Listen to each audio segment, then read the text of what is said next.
Hello नमस्कार साथियों। मैं डॉक्टर विकास मिल आप सबका स्वागत करता हूं मेरे आपके अपने यूट्यूब चैनल के टेक एजुकेशन पर। स्वस्थ रहो मस्त रहो हेल्थ सीरीज में आज आपके लिए लेकर हाजिर हुआ हूं ऑटोफेजी से वेट लॉस कैसे करते हैं। इंटरमिटेंट फास्टिंग से वेट लॉस कैसे होता है, इसके अंदर का फॉर्मूला क्या है और ये अंदर कौन सा मैकेनिज्म होता है जिसकी वजह से आपके उपवास करने से, आपके भूखे रहने से, आपके इंटरमिटेंट फास्टिंग करने से आपका वजन कम होता है, आपकी बेली फैट कम होती है, आपके थाइज की फैट कम होती है, आप पतले दिखते हो, मतलब आपका मोटापा गायब होने लगता है। आज के इस टॉपिक का नाम है ऑटोफेजी से वेट लॉस कैसे होता है, वजन कम कैसे होता है।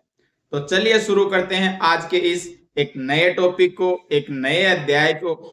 ये आपका नॉलेज बढ़ाता है, ये आपकी सेहत बनाता है, यहाँ तक कि ये आपको सोचने समझने की और अपनी जिंदगी को बेहतर ढंग से जीने की एक कला सिखाता है। ये डेली टिप्स हैं, ये रोजमर्रा में बदलाव करने वाले टिप्स हैं जिससे आप अपनी क्षमताओं को बढ़ा सकते हो, आप अपने स्टेमिना को बढ़ा सकते हो, आपकी मेंटल क्लियरिटी मजबूत होती है, आपका फोकस ज्यादा रहता है, फुल टाइम आप अपने आप को एनर्जेटिक महसूस करते हो, यहाँ तक आप में एक अलग प्रकार का मोटिवेशन रहता है, जिंदगी जीने का जोश जुनून और उत्साह रहता है। ऐसी डेली टिप्स के लिए आप मुझे फॉलो कर सकते हैं के टेक एजुकेशन यूट्यूब चैनल को। अब हम बात करते हैं ऑटोफेजी में। जब हम बाहर से एनर्जी नहीं कंज्यूम करते हैं, बाहर से ग्लूकोज नहीं लेते हैं, बाहर से कार्बोहाइड्रेट नहीं लेते हैं, बैलेंस डाइट नहीं लेते हैं, खाना नहीं खाते हैं, तो अपने शरीर में एनर्जी कहाँ से आएगी। जब एक बार शरीर को लगता है कि बाहर से खाना नहीं आने वाला है तो वो अपने अंदर झांकता है, तो उसको खुद के शरीर में कुछ डैमेज सेल हैं, कुछ जंक हैं, वो दिखाई देते हैं, तो वो उनको खुद को खाता है और एक हेल्दी शरीर का निर्माण करता है, एक हेल्दी सेल का निर्माण करता है। ये है ऑटोफेजी। जब हम बाहर से ग्लूकोज नहीं लेते हैं, एनर्जी नहीं लेते हैं, किसी प्रकार की कैलोरी कंज्यूम नहीं करते हैं, तब अपने शरीर में अपनी फैट बर्न होने लग जाती है, आपकी फैट को बर्न किया जाता है, मेटाबॉलिज्म मैकेनिज्म चेंज हो जाता है। जब फैट बर्न होती है तो आपके कीटोन्स बनते हैं और कीटोन्स आपके दिमाग के लिए एक सुपर फ्यूल का काम करते हैं। इससे आपके न्यूरॉन्स में मजबूती आती है, आपके न्यूरॉन्स रीजनरेशन प्रॉपर्टी बढ़ जाती है, आपकी याददाश्त की क्षमता भी मजबूत होती है। अब हम बात करते हैं इंटरमिटेंट फास्टिंग से और उपवास से वजन कैसे कम होता है, इसमें शरीर में कौन सा मैकेनिज्म काम करता है, क्या प्रोसेस चलती है और कैसे कैसे फेज में ये प्रोसेस कंप्लीट होती है। जब आप पहले दिन उपवास करते हो या इंटरमिटेंट फास्टिंग करते हो तब आपके शरीर में इतना कुछ देखने को नहीं मिलता है। आपको कंसिस्टेंसी मेंटेन करके रखनी चाहिए, आपको लॉन्ग टाइम तक भूखा नहीं रहना चाहिए, आप 20 घंटे की इंटरमिटेंट फास्टिंग आपको नहीं करनी चाहिए। आपकी ईटिंग विंडो है वो 4 घंटे की होती है और फास्टिंग विंडो 20 घंटे की होती है। ये एक बिगनर्स के लिए सही नहीं है। अगर आपकी कंसिस्टेंसी मेंटेन रहती है तो आने वाले 6 महीने में आप 20 और 4 कर सकते हो।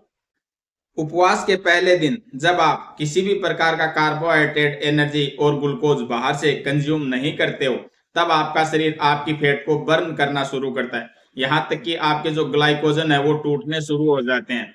ग्लाइकोजन के हर एक मॉलिक्यूल के साथ पानी जुड़ा हुआ रहता है, तो आखिरकार ग्लाइकोजन जैसे जैसे टूटता है वैसे वैसे एक पानी का अमाउंट भी आपके शरीर से टूटता रहता है। शुरुआत में तेजी से घटता हुआ वजन आपका फैट कम नहीं करता है, ये आपके वाटर वेट का एक हिस्सा होता है जो आपके शरीर से ग्लाइकोजन के साथ साथ टूट के अलग होता रहता है। आप सोचते हो मेरी फैट बर्न हो रही, लेकिन ये नहीं है। ये जैसे जैसे ग्लाइकोजन बर्न होता है जो लीवर में होता है, आपके मसल्स में होता है, तो उसमें एक अमाउंट वाटर का भी स्टोर रहता है ग्लाइकोजन के साथ में। जैसे जैसे ग्लाइकोजन डिजोल्व होता जाता है, एक एनर्जी के रूप में काम करता है, वैसे वैसे आपके एक अमाउंट वाटर का भी आपके हिस्से से दूर होता जाता है। इसकी वजह से आपको अचानक से वजन घटते हुए नजर आता है शुरुआती दौर में, तो ये वाटर वेट होता है। इसको आप फैट बर्न नहीं समझ सकते क्योंकि ये एक अधिकांश हिस्सा पानी का रहता है जो आपके वजन को अचानक से कम कर देता है, घटा देता है। आपके उपवास में एक गेम चेंजर होता है, जैसे सभी की लाइफ में, सभी की जिंदगी में कोई ना कोई गेम चेंजर होता है। वैसे ही आपके उपवास में या इंटरमिटेंट फास्टिंग में गेम चेंजर का नाम है इंसुलिन। ये इंसुलिन कैसे होता है? जैसे आप उपवास करते हो, आपके इंसुलिन का स्तर अचानक से गिर जाता है। आप सभी को पता है इंसुलिन को फैट स्टोरेज हार्मोन के नाम से भी जाना जाता है। जब आपकी फास्टिंग एक दिन से ज्यादा बढ़ जाती है या 24 घंटे से आप ज्यादा लगातार उपवास करते हो, तब आपके बॉडी में बहुत सारे कीटोन्स बनना शुरू होते हैं। ये आपके ब्रेन के लिए सुपर फ्यूल का काम करते हैं। आपके न्यूरॉन्स में मजबूती आती है। ये आपकी न्यूरॉन्स की ग्रोथ को भी सपोर्ट करता है। इससे आदमी को मेंटल क्लियरिटी मिलती है, फोकस में इंप्रूवमेंट रहता है। साथ ही साथ याददाश्त के लिए भी ये बहुत जरूरी है। जैसे ही मैंने आपको बताया कि आपकी बॉडी खुद के फैट को बर्न करना शुरू करती है, तब कुछ लोगों के मन में फिर से एक जिज्ञासा भरा सवाल जगा है कि अगर ये फैट को ही बर्न कर रही है, तो अगर मसल्स टिश्यू को बर्न कर दिया या मसल्स टिश्यू को ही काट दिया तो फिर क्या होगा? तो इस चीज से आपको डरने की कोई जरूरत नहीं है। जब आप फास्ट करते हो, उपवास करते हो, तो आपका ग्रोथ हार्मोन कम से कम 4 से 5 गुना तक बढ़ जाता है। आपके टिश्यू की स्ट्रेंथ 4 गुना तक बढ़ सकती है। इसलिए आपकी बॉडी कभी भी फैट के अलावा आपके टिश्यू को डैमेज नहीं करती। स्टडी से भी पता चला है, जब आप फास्टिंग करते हो तो आपके ग्रोथ हार्मोन बढ़ने की वजह से आपके मसल्स टिश्यू की टूटने की क्षमता कम हो जाती है। मतलब कि आपके टिश्यू के टूटने की कोई संभावना ही नहीं रहती है। आपकी बॉडी बहुत समझदार है, बहुत स्मार्ट है, इसलिए आपकी बॉडी हमेशा फैट को बर्न करती है, ग्लाइकोजन को बर्न करती है, यहाँ तक कि आपके मसल्स टिश्यू को कभी भी नहीं करती है।